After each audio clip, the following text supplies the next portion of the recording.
मेरे पास शब्द नहीं है और मैं भाषण देने के लिए नहीं आया हूँ, युवा शक्ति को नमन करने के लिए यहाँ आया हूँ। राजनीति में तो संघर्ष रोजचा होता है, लेकिन कभी कभी ऐसे लगने लगता है कि हम किसके लिए लड़े। लेकिन आज मेरा हौसला बुलंद हो गया, क्योंकि एक चिंगारी अभिषेक को एक चिंगारी पेट्रोल दिया है।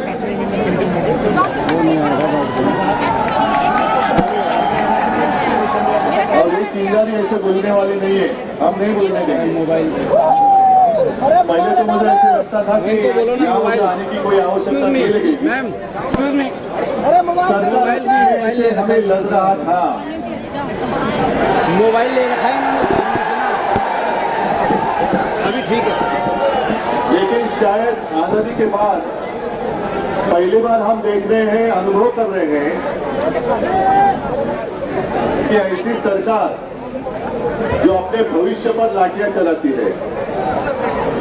आप सिर्फ युवा नहीं हो, आप इस देश का भविष्य हो। और मैं धन्यवाद देना चाहता हूँ उस महानुभव को जिसने चिंगारी जो मुझे लग रहा था कि बुझ गई है, वो जलाई। कौन है महानुभव? सोनम सर बाद में आए।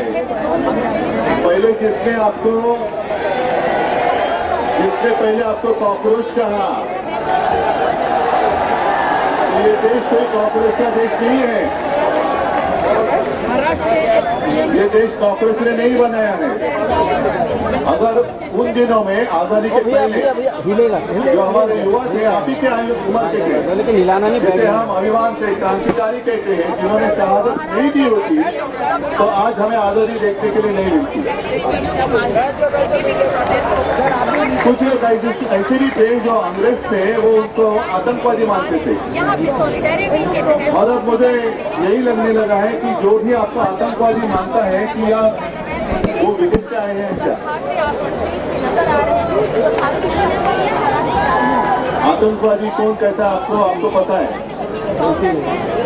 और आप आज अनुभव कर रहे हैं कि इतनी बेरहमी से ये सरकार आपके साथ पेश आ रही है। कल जिस तरीके से उन्होंने आपको पीटा, एक बात अच्छी लगी क्योंकि आप सबके हाथ में एक मोबाइल फोन है। मैं कल से देख रहा था कि कुछ गुंडे आपके ऊपर डंडे चला रहे थे। और अभी जब मैंने देखा एक गुंडे का फोटो वायरल किया है, वांटेड, ऐसे ही करो। कहाँ जाएंगे ये लोग? आज शायद कुर्सी पे बैठे हैं, लेकिन कुर्सी में कल आप में से कोई बैठने वाले, आप में से बहुत सारे लोग बैठने वाले, तब देख लेंगे। इनको शायद ये पता नहीं है कि आने वाला कल जाता है, लेकिन आने वाला कल मेरे सामने खड़ा है। तब हम देख लेंगे। और मैं सबको धन्यवाद देता हूँ, अभिजीत तुला खास करून धन्यवाद देतो कि तू पुढाकार घेतला। ये कोई आसान बात नहीं थी। अभिजीत तो अपनी शिक्षा में व्यस्त था, वहाँ यूएस में था, क्या जरूरत थी उसको यहाँ आने के लिए।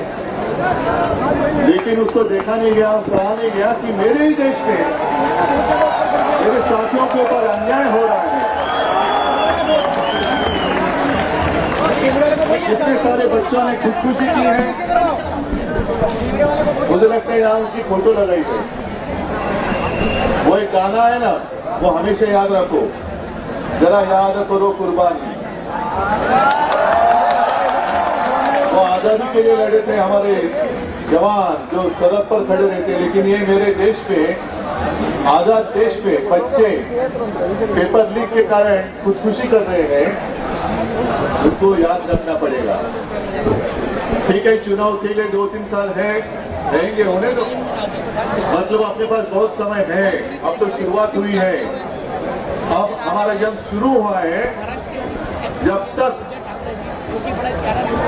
क्या मांग लिया हमारी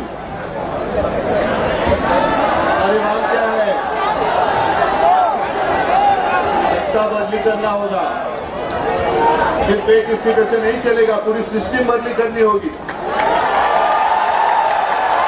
अगर एक अकेले को हम निकाल देंगे तो चलने वाली नहीं है बात। जब तक सरकार बदली नहीं करेंगे तब तक आपकी जिंदगी में कोई बदलाव नहीं आने वाला है। और मैं तो अभिजीत को पहले दिन से कहते आ रहा हूं कि दिल्ली में आप लोग हैं, डटे रहो। मेरी कोशिश ये है पूरे देश में इस आंदोलन की चिंगारी क्या बुझने नहीं चाहिए। और इसलिए हमने शुरुआत की है महाराष्ट्र में।